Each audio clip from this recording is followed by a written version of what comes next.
Sa mga trops, welcome back to me. It's been a while, no?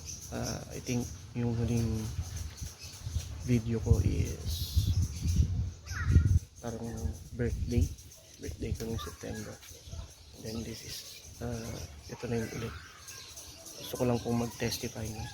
Gusto ko lang pong mag-share ng testimony of how God works ng sobra sa amin. We've been through a lot of struggles, sobra yung mga pagsubok, mga problema, pero talagang through prayer naniniwala talaga ako, and yun nga, ito'y patotoo na sobrang buti ng Panginoon, sobrang loving, sobrang merciful ang Panginoon, no?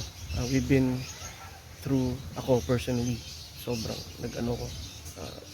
I've been in my darkest valley, no?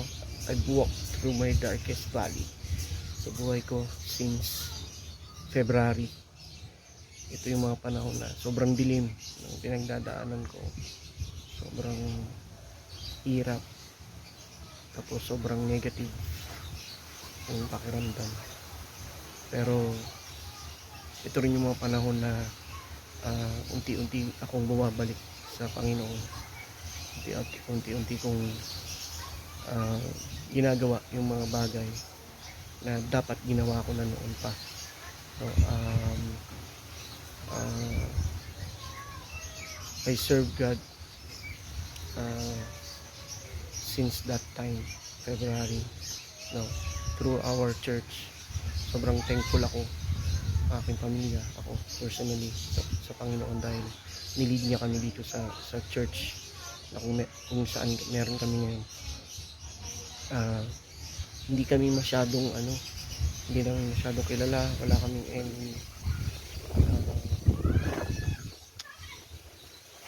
relatives or kakilala dito sa church na, pero dito kami nilid ng Panginoon, and dito namin, ako at yung asawa ko, dito namin mas napatibay yung faith namin, talagang sobra. Siguro kung hindi namin nakilala o hindi kami bubalik sa piling ng Panginoon, sa gawain niya, baka nagpamatay or tuluyan na namin binawi yung buhay namin. Parang dumating na kami sa punto, ako lalo na gusto ko na talaga pa. Sabi ko, Lord, kunin niyo na ako kasi hindi ko na kaya. Sobrang bigat na ng problema. Pero nangungusap yung Panginoon. Sabi niya, hindi ko pa time. No? Probably hindi pa tapos yung mission ko. So nagpatuloy ako. Nagpapasalamat ako sa Panginoon dahil may mga taong tumutulong sa akin to pray, no? Yung aking mga kasi-2S, yung aking mga kapwa marshals, no? Ganun din yung aking asawa. Sobrang struggle kami, pero hindi talaga kami pinabayaan nito.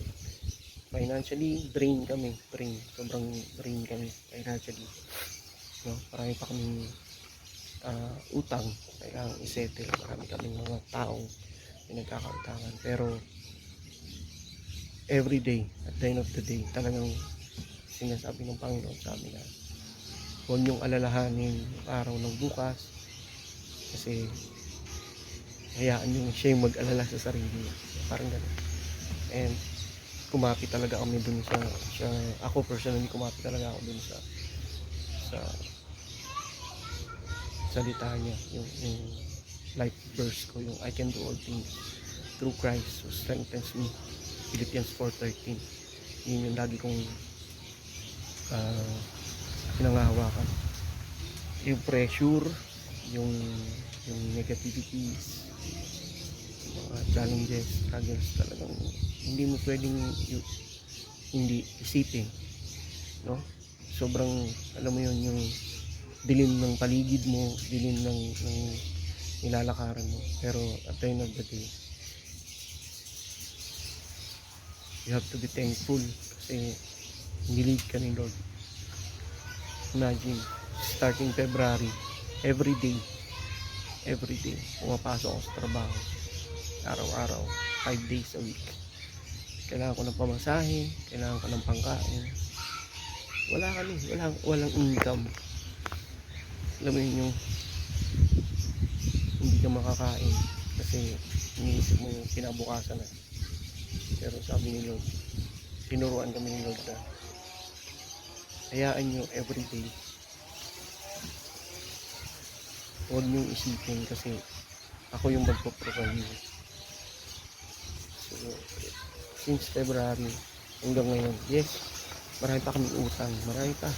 May mga tao kami yung pinagkakautangan, pero hindi kami nakakabayad pa ng buo or malaki pa yung kulang namin. Pero God allowed that because I believe na inihipo niya yung puso ng mga taong to. So yun yung testimony ko na yung darkest valley na dinaanan namin since February. Ako, lalo na unti-unti nang pinapakita ng Panginoon yung liwanag, yung kaliwanagan, pamamagitan ng kanyang mga salita, pamamagitan ng kanyang pagkilos. Sabi ko sa sarili ko, sabi ko sa panalangin ko, Lord, palampasin mo lang kami rito, matapos lang tong mga pagsubok na to, itong mga problemang to, magiging buhay akong patotoo kung gaano kakabuti. Pero hindi yung hinayaan ni Lord. So sabi ni Lord, kahit nasa pagsubok ka pa, kahit nasa mga problema ka pa, pwede kang maging testimony, pwede mong i-share yung patotoo mo para maka-inspire, para makatulong. So ito yung ginawa ko. Tagal ko nang inattempt, maraming beses ko nang sinubukan na mag-create ng video, pero ngayon lang ako ulit nagkalakas loob. So yun, I can pray, no, para